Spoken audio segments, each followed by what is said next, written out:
What is up, you guys? It is your boy Phoenix Brenton here, and welcome to today's video. In today's video, we are going to be talking about and grading every single.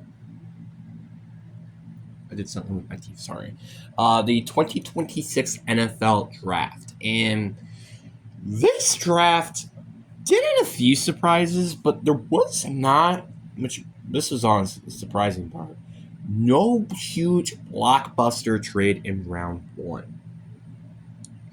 Like, I'd say the biggest one was like Bills and Texans. That was kind of like the biggest trade because it's like you had Houston giving up the 28th, 63rd, and 163rd, while the Texans get 26th and 91. But that's kind of about it in terms of what are big moves in the draft, which honestly shocked me. But there are some few surprising picks, which we'll talk about that later.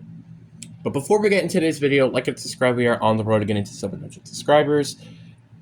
But anyways, enough said. Let's get into the video. And let's start off with the obvious one to get it out of the way. We got Fernando Mendoza. And I mean, I got to give it an A+. There's really not much else to say. We all knew Fernando Mendoza was going to be the first overall pick. Obviously, there was like a reality somewhere where was probably like Orville Reese or Dave Bailey or something, but makes sense. Should have been the first overall pick, and that's exactly what it was. Then the New York Jets went and selected David Bailey out of Texas Tech. I didn't remember this pick, and my reaction was kind of surprised because I did expect Orville Reese here. But personally, I'm still giving it an A+. I think if it was Orville Reese or David Bailey, I would have gave it an A+ regardless. Because they're both kind of similar value players. Because Orville Reese, has more versatility out of anything, but David Bailey is the more productive pass rusher, which I think made a lot of sense. And also, it kind of also helps with the factor that they traded Jermaine Johnson II earlier this year. So I think it's a very understandable pick here by the New York Jets. Then with the number 3rd overall pick, and I feel like this is where the first stun pick to me was here, where the Cardinals took in Jeremiah Love. I'm going to be honest, I did not like this pick for the Cardinals. Now, as a Seahawks fan, I'm happy because you just wasted a draft pick, basically. Now, is Jeremiah Love a bad player? No, he is not. He is a very, very good running back, and I would not be surprised he could potentially be a top 10 running back in the next 5 years or 3 years. But, here's a but here. It was not a need. You already had James Conner. You already had Tyler Algier, actually. I forgot he was there, and Trey Benson. Why draft a running back when you have all those 3 running backs on your roster? Don't make much sense to me. Yes, you need a highly big offensive weapon, which is why I'm giving it a C and not like an F. But it's just not really a good pick for me. Like, you could have gone offensive line. You could have gone wide receiver if you really wanted to get a weapon like Cardinal Tate. You could have gotten Orville Reese, which I was kind of expecting with this pick. It's just, I don't know why they did this. Like, it really questions my soul. Then with the 4th overall pick, we had the Tennessee Titans took Carnell Tate, wide receiver out of Ohio State. This is an A+ to me. I think, yes, I think the Orville Reese pick would have been good as well. I wouldn't deny that. But the truth is, I don't like the receiving core that much. Yes, Darnell Robertson's pretty good. Calvin Ridley's good, but they needed another receiver. And I think Carnell Tate was definitely a very good option. And I think this is a very, very good move because they really haven't had a Pro Bowl, All-Pro talent receiver since A.J. Brown. So I feel like they can finally kind of move on from A.J. Brown now with Carnell Tate. Then with the 5th overall pick, the New York Giants went and select Orville Reese, linebacker out of Ohio State. This is an A+ move. I mean, the versatility doesn't really is much of a factor here because, again, they already have Kayvon Thibodeau, who is apparently not getting traded. Then you have Abdul Carter, and then you also have um, Brian Burns, and then you also add in now Arvell Reese, which they already had, I think, Bobby Okereke. So that front seven, if it weren't for Dexter Lawrence getting traded, probably would have been probably one of the scariest front sevens in the entire league. And guess what? They still have a second round pick where they can go get Caden McDonald. So it's just insane to me how this team kind of got criminally lucky. Sixth overall pick was actually traded, which we're also going to be talking about every trade and does it benefit a team, does it not benefit a team, where the Chiefs went and trade up with the Browns for exchange of a third and the fifth round pick. While the Browns, they go get obviously the ninth overall pick as well, while the Chiefs only get the sixth overall pick. Personally, for the Chiefs, I love this idea. A plus. I don't care how much well, actually, I guess I kind of did care, but the Chiefs, you're in win now mode, even if they were not that great this year. Like, go aggressive in this draft. Like, don't be scared to do aggressive moves. And the Browns, I also like this move as well for the Browns. Like, it's not going to take one player to really, fix this entire roster. And plus, I also just like the move because Cardinal Tate wasn't available, which was like everybody's basically number 6 overall pick guy. With the Chiefs going up and getting Mansour Delane. Now, honestly, the more I think about it, the more I'm shocked they did not go get Sonny Styles with this pick. But I mean, I've still given this an A plus. I mean, again, you lost 2 of your best corners in Trent McDuffie and I think Williams. I don't remember his first name, but you need a corner clearly, and I think this was a very, very good move. Trading up and trying to get Mansour Delane because you don't know what the Commanders might take him. You don't know what the Saints might take him. I think it's a very fair move. Then the Commanders, they went and took Sonny Styles, which this is another A plus move.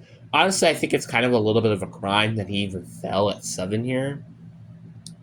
Because, like, seriously, how the heck did he fell down at 7? Which, to be granted, I feel like if Arvell Reese, in a hypothetical scenario, was taken at number 2, I feel like it still would have been falling all the way at 7, but that's just me. But overall, great move by the Commanders. With the 8th overall pick, we had the New Orleans Saints drafting Jordan Tyson out of Arizona State. This is an A plus for me as well. Like, there was really no other player that made much sense with this pick. Like, maybe Caleb Downs who can convince me, but nothing else really. Like, they really needed just another weapon, and Jordan Tyson can definitely be that. Yeah, obviously he has injury concerns, but I still think this was a very good pick by them. Then the Browns went and select Spencer Fano, tackle out of Cleveland. This is an A plus move. I knew as soon as they had this pick, I'm like, they're taking either Francis Fano or Spencer Fano, which they ended up taking Spencer Fano, which honestly, again, I think it's a very good move. They needed to protect their quarterback in Shedeur Sanders, or whoever the frick their quarterback's supposed to be in 2026. So I think it's a good move. And again, if they don't have their quarterback plan for this year, at least you got a good tackle that could potentially be that guy when you draft your quarterback in 2027. Then with the 10th overall pick, this was with the Dexter Lawrence trade, the New York Giants went and select Francis Mauigoa, tackle out of Miami.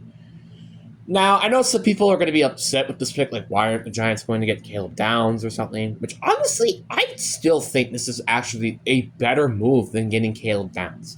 Now, is he a better player? I don't think so. But is he in more of a position of need? Yes. Because Evan Neal did not pan out a tackle. Andrew Thomas is a bit of an injury concern.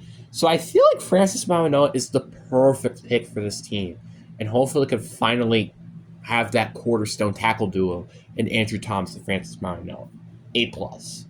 Then the Cowboys went and traded up one spot. So they get the 11th pick, while the Dolphins, they get the 12th, 177th, and the 180th overall picks, while the Cowboys went and select Caden Proctor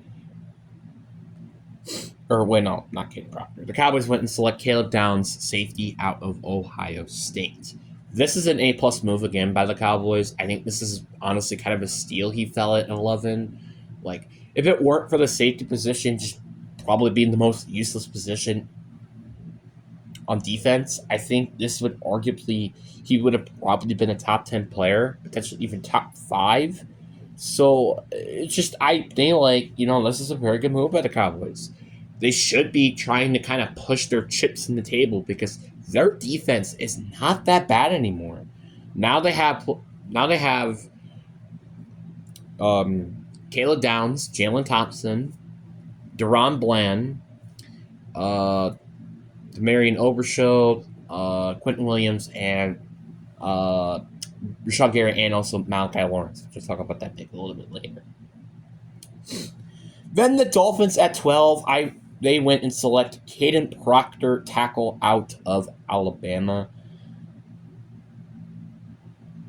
And I guess I also forgot to talk about the trade. The Cowboys I give an A+ because they went and got Caleb Downs. I really don't care. But the Dolphins, on the other hand, I feel like at this point, they should have just traded back from pick 12. Like, I'm not saying the Caden Proctor pick is bad, right? I'm not saying that. They did need offensive line help. My problem with this pick is the fact it does not address their two biggest needs, which is corner and wide receiver, or tight end even. So that's what my concern is. Like, Caden Proctor, I don't think is a bad pick. I'm not saying that. Caden Proctor is a good pick, and I like it.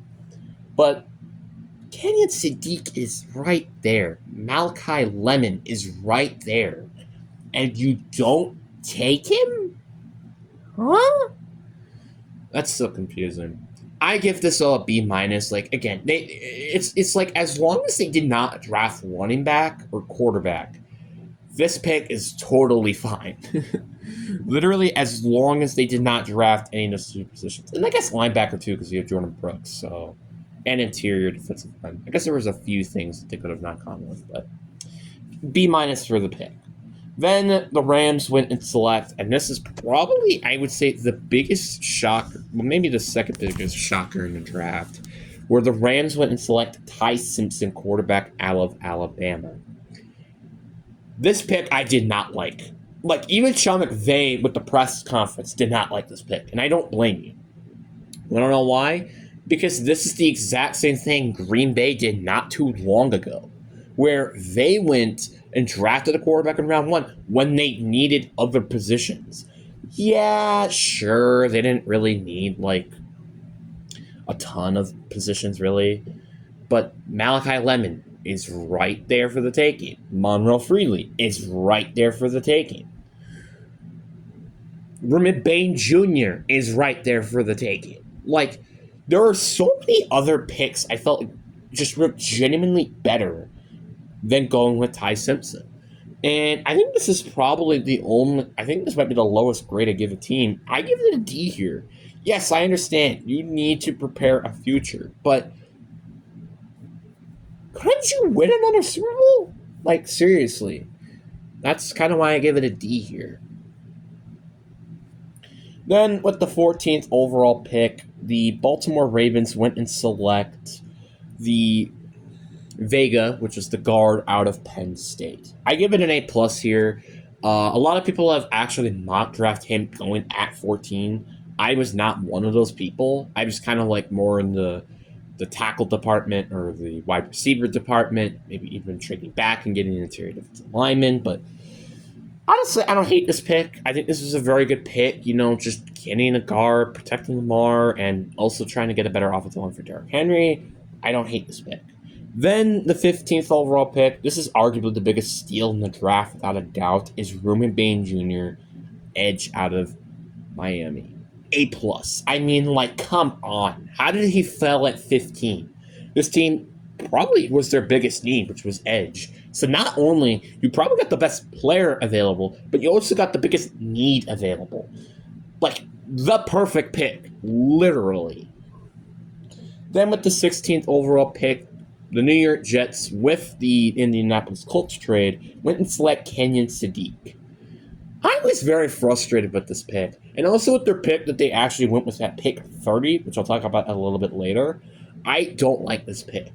Want to know why I don't like this pick? Is because Mason Taylor exists.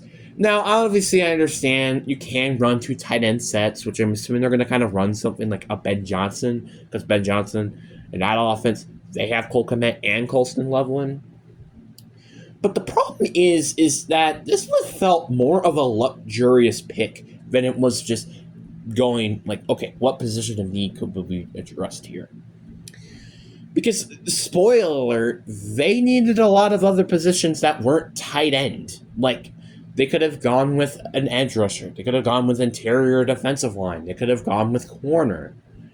They could have even gone with safety, for crying out loud. They could have gone with linebacker. There were so many things that they could have gone with, but they didn't, which I think was very, very frustrating because this team is just not making a smart move here. Now, is Kenyon Sadiq a bad player? Absolutely not. He probably is one of the better tight end prospects of the last decade.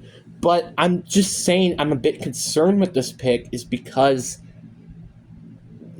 I just don't like the pick personally because it doesn't really address a position of need unless you're moving into wide receiver, which even then I would question because of their next pick, which again, I'll talk about that later. Then at pick 17, the Detroit Lions went and select Blake Miller, tackle out of Clemson. I'd give this a solid A. I think maybe Romano Feeney would have been better, but honestly, I think just going with tackle was arguably the biggest need for this team. Their offensive line has kind of been in shambles last year, and with losing Taylor Decker, it was not great. So getting Blake Miller here, very understandable. Vikings at 18, they went and select Caleb Banks, defensive tackle out of Florida. I'm not really big on this pick really that much. I mean, I don't think it's a bad pick. I think that was probably their biggest need heading into the draft was interior defensive line. But I just felt like Kellen McDonald was a better player. That was kind of like my concern. And also, Jerome McCoy was available. Colton Hood was available. Chris Johnson was available. Like, they could have gone with corner. They could have gone with safety. Dylan Feynman was still available. Like, there were so many other things I felt like they could have gone with that wasn't Caleb Banks. Which is why I think I'm going to give it an A-. Still think it's a good pick. Don't get me wrong. Caleb Banks is, I think, probably the second best defensive tackle in this class. But I just think that they could have gone with a lot of other players here. Panthers at 19, they went with Romano Freely, tackle out of Georgia. And I would give this pick an A. The only reason why I'm giving this pick an A is because Makai Lemon still exists with this pick, which is why I kind of question why are they drafting tackle here? Yes, I understand tackle was a bit of a need, like offensive line. I will never hate a pick if you're trying to protect your quarterback. I never hate a pick like that. But I do have a complaint, though. And the biggest complaint for me is the fact that, again, Makai Lemon was available. And you need another receiver to help out Terrell McMillan. Unless you believe Xavier Legette is going to have a great year 3, I just don't like this idea at all. Then at pick 20, the Eagles went and traded up where they got, obviously, the 20th overall pick, but a 7th round pick. Well, the Cowboys, they got the 114th and 137 overall picks, which I think is a very good for both sides here. The Eagles, they got to move up and take blank. Well, the Cowboys, they need some extra draft capital, which I think was pretty needed after, you just traded up to try to get Caleb down. So, very fair for both sides here. I think it's probably an A+ on both sides here. Like if you're telling me I would have gotten 2 early day 3 picks, may I add, to just move down, 3 spots here, and especially for a player that you could have definitely would have been available at the spot, I don't hate it. Then with the 20th overall pick, the Eagles went and select Makai Lemon, wide receiver out of USC. A+. I mean, A.J. Brown, I think it's kind of just confirmed that he's going to get traded, and I think this is a very good pick for them. Makai Lemon I'm very surprised to say he fell at 20. I was expecting him to at least spend a top 15 pick I would say that earliest was pick 8, but the point is that I felt like he was a very good player, and I think very worthy of having a high end draft pick. And the Eagles went and took him, and I don't blame them. Then the Pittsburgh Steelers went and, not surprisingly, went with offensive line, as I literally have been saying multiple times. They are not taking Ty Simpson or wide receiver, and they went with Max the Anchor guard or tackle actually out of Arizona State. This is a plus move. I do think like they should have addressed offensive line with this pick. In general, that was I felt like their biggest need heading into the draft. Like, like even if I felt like Aaron Rodgers was not going to come back, I feel like it was still their biggest need. So the fact that they went and addressed it, I think was very, very good for them.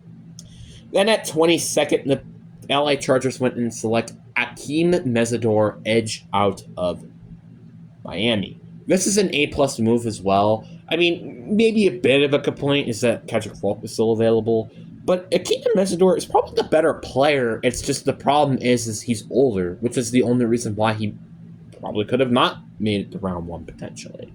So overall, I think this was a very, very good move by the LA Chargers. Then with the 23rd overall pick, the Dallas Cowboys went and select Machine Lawrence. Actually, I kind of forgot how to pronounce his name exactly. Out of UCF. Now, if people didn't know, I am a big Malachi Lawrence fan. I think he could be a really, really good player in the Dallas Cowboys system. And I think I'm going to give it a B for that. Like, again, he's addressed the position if need, and I feel like he's a very good player, and I would not be surprised if he does a very, very good job. My only complaint with this pick is the factor that Caldrick Falk was still available. That is my only complaint with this pick. Outside of that, I don't hate it. Then at 24, the Cleveland Browns went and selected, which actually, by the way, ends the Jacksonville Jaguars trade, went and selected KG Concession, wide receiver out of Texas A&M. A+. I mean, he was the best receiving available, and they needed to address wide receiver. Jerry Jeudy is not bad. Harold Fannin is not bad, but they still needed some extra spark to that offense. I think this is very good. And again, if Caleb Williams or Shedeur Sanders or whoever at quarterback doesn't pan out, again, they still, at least they have a weapon and a protector on that offense.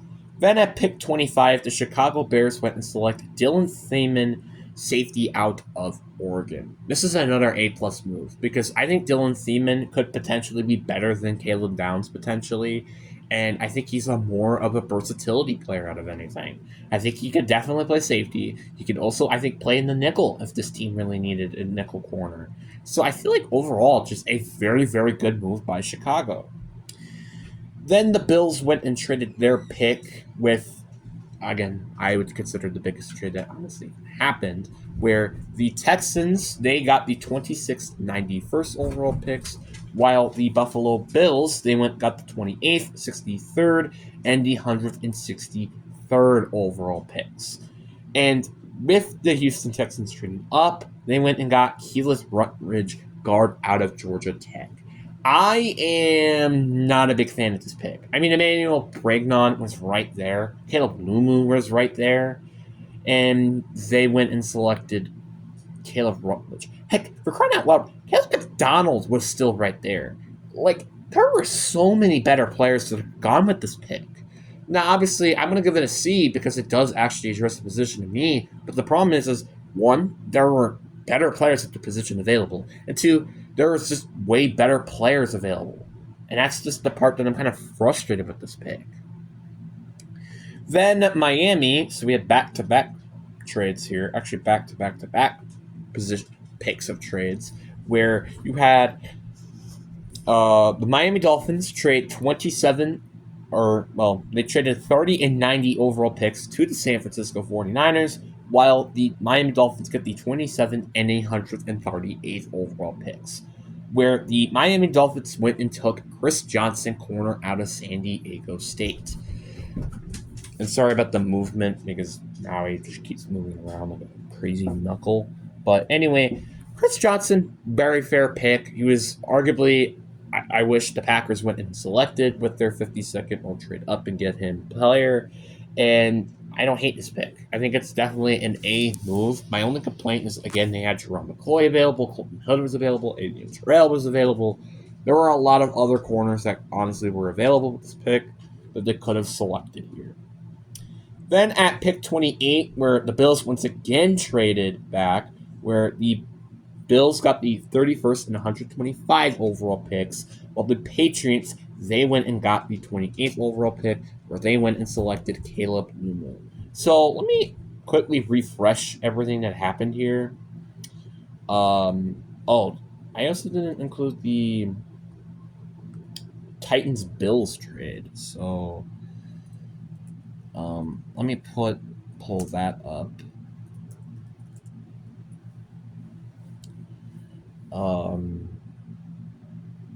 So they have. So I'll be right back. Now, before we go talk about the Caleb Lumu trade or Caleb Lumu pick, I did forget about the trades and stuff. The Texans, I did not hate the factor that they went and traded up, but I just hate who they got, which I think like is why I kind of have to give them a C plus. But the Bills, I give you an A plus. The fact that now you have two picks that are in the top 65 now, I think is very, very good for them. Then the Dolphins and the 49ers. Honestly, the 49ers made a very good move here, trading back. I mean, yeah, Caleb Lumen was right there, but I still think the fact that you got another day 2 pick in the draft was a very good move for them. And Miami, I think it made sense too because they had like 4 third-round picks or something. So I think both of these sides both get an A plus. Then with the Patriots Bills, the Bills, I don't hate their idea of just trading back multiple times, but the problem is eventually you're going to draft again. So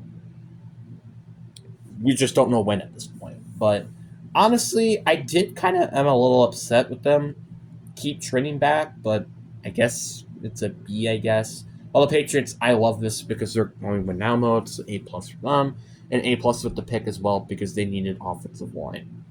Then finally, at pick 29, there was no trade, where the Kansas City Chiefs went and select Peter Woods, defensive tackle out of Clemson. Now, I do give this a pick at B plus. The reason why is because Kendrick Falk and other corners were available. There were even wide receivers that were available that I thought which was worth this pick, like Denzel Boston. But now I don't hate this pick because again, it does address a position of need, which is interior defensive line because just Jones getting up there in age. But I am still a little upset that this is the pick that they went and used when they traded for Trent McDuffie. I'm just a little upset with that fact. Then the 49ers went and traded back once again, where they got the 33rd and 179 overall picks, while the Jets went up and moved at 30. Honestly, and with the Jets pick here, I give this a D. Like, seriously, you could have probably gotten this pick at pick 33, and no one would probably have stopped you with this pick. Anyway, the Jets went and selected Amon Cooper Jr., wide receiver out of Indiana. I don't like this pick. Like, why are you double downing at playmakers when you have Mason Taylor, Kenyon Sadiq, and Garrett Wilson? Like, yeah, obviously I understand. There's no such thing as having enough wide receivers, but I just kind of question this pick because once again, Jerome McCoy and all these other corners were available with this pick, and you still didn't select any of them. That's just my concern. Yes, they have a second-round pick where they're probably going to take one of those corners, if I had to imagine.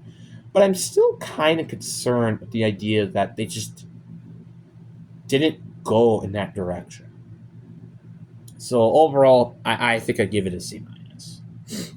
Then the last trade in the first round where the Titans went and traded the 35th, 66th, and 101 overall picks to the Bills, while the Titans went and got the 31st, 69, and 165th overall picks. Now, personally, I don't actually hate this trade for both sides here, but my concern with this pick for the Titans is just, I feel like moving up too many times for them is just a little bit of a concern, but I digress. And the Tennessee Titans went and select Kendrick Falk. A+. I mean, this was the best player available, and it's also probably one of their biggest needs available. So, honestly, very fair pick, A+. Don't really have any doubts about this pick. Then we have the last pick. And this was so frustrating to see, where the Seattle Seahawks went and select Jordanian Price, running back out of Notre Dame. I was literally saying this before. Literally draft anyone that was not Jadanian Price. Draft anyone that wasn't Jadanian Price. I would have took Mike Washington Jr.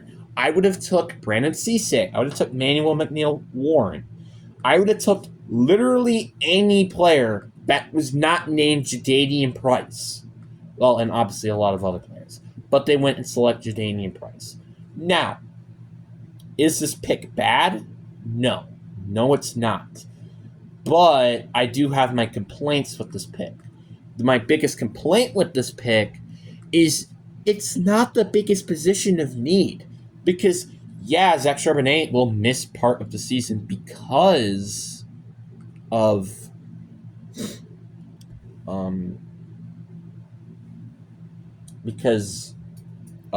the Torrey ACL injury I think he had. But my complaint is that, like, you could have traded back and got him anyway. Like, that's the part I was frustrated with. Because, spoiler alert, the Seattle Seahawks have the least amount of picks in this draft, with them being 4 picks. That's what I'm frustrated with. Because I would have much rather see this team went and got a player like Zion Young, or went and got Gerard McCoy or Brandon Cisse, which was one of my favorite players I wanted the Seahawks to draft. But no, they went and selected Jordanian Price. Honestly, I'm giving this pick a D as well. I don't think it's an F because, again, it does address the position of need, and we kind of didn't need running back. I'm just a little frustrated because we already had Emmanuel Wilson, Zach Charbonnet, and George Alani. So it wasn't a biggest need, but it was a need. So that's why I do give it a D.